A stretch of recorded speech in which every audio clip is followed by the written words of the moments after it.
Heading out to recover Jack's buck.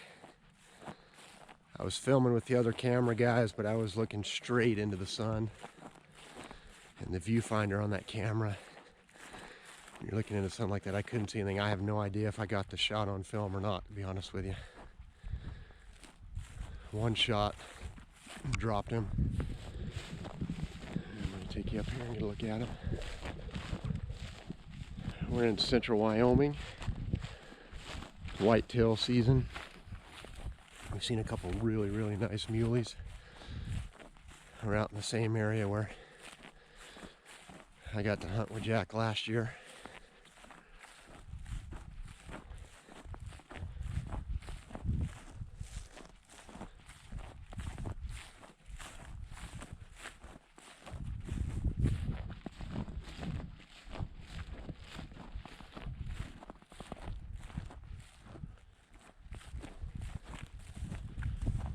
Here he is.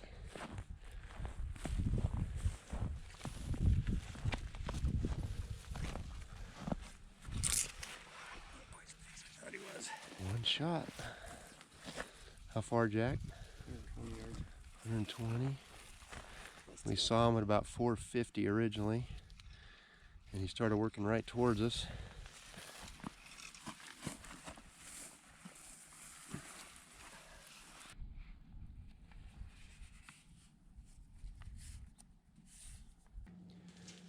So we've got Jack's buck back to his house. It's hung in the garage, and Jack's skinning it out now. Field dressed it, obviously where he shot it. And then he is getting another deer remounted. So he's gonna take the cape off this and drop it off at the taxidermist later today. And then Jack's wife, Renee, shot a bighorn last year, 2021, right, Jack? Yeah. And that mount, he's got that mount back since I've shown you his trophy room from here a couple years ago. So I'm gonna take you in and let you see that.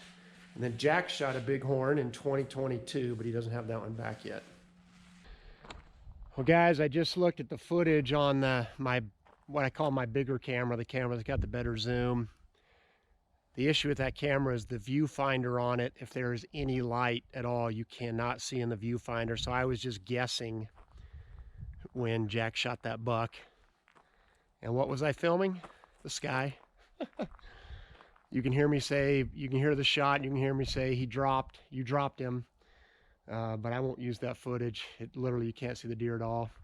But obviously I got some footage walking up on him and stuff. Anyway, we stopped by Jack's mom and dad's house, and I'm gonna show you some cool mounts that his dad has. So I've shown you Jack's trophy room before. Well, you can see where he gets it from. But this is just the garage. These are just hanging in his rafters. A couple of his elk. All these are antelope. Most all these he shot right here on his own property. And then quite a few sets of muley antlers up in the rafters there. Here, let me come in and show you what we have going on inside. I don't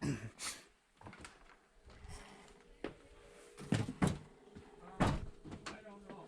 We got up and left before everybody. And almost everybody was in town. 6-point elk here. 1, 2, 3, 4, 5, 6.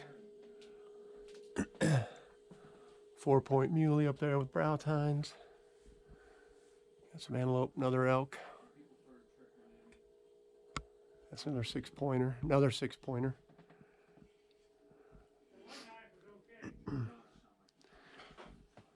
Mule deer buck, you can see here, this buck made Pope and Young. That's a record book buck. Then another one up above him. We'll flip this around, now we got mountain lion here, bighorn sheep. Bill shot this bighorn sheep at 82 years old, I think. Jack, how old was your dad when he shot the bighorn? 81? 82? No, like 72, I think. Oh, 72. 72 years old. Over 11,000 foot. There's a picture of them with the kill.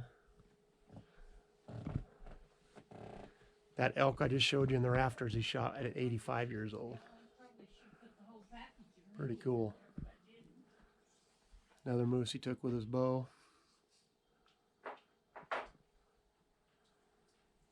And he was just telling me this buck up here with the skull plate mount, the first buck he took in Wyoming.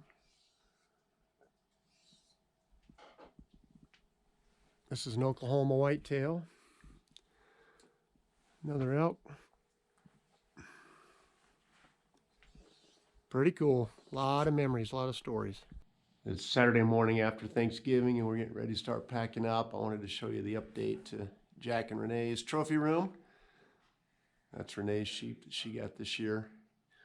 So I'll put a card to the video from the Fuller tour that I gave to their trophy room a couple of years ago. If you guys missed that, you want to go check that out. And then also Jack shot a sandhill crane this year. I think he said 79-inch wingspan, so that's going to be hanging up here shortly. And then Jack's got also another bighorn sheep that he's going to be putting in. So probably next Thanksgiving I will show you guys those. Well, guys, we're going to wrap up this video with a minute on the mountain and a couple of channel shout-outs. Minute on the mountain, we're up to 2 Samuel as we do our little tour through the Bible. And we're going to do 2 Samuel 11. And really a super tragic story from my perspective. The story of David and Bathsheba. It starts out where it says, in the spring, at the time when kings go off to war, David sent Joab and the army out. David kind of got fat and happy, fat and lazy. He should have been about taking care of business, about doing the things God had called him to do, and instead he sends Joab to go out, and he's hanging around the palace, and he sees Bathsheba, and we all know what that leads to. He ends up sleeping with her. She gets pregnant. He has her husband killed.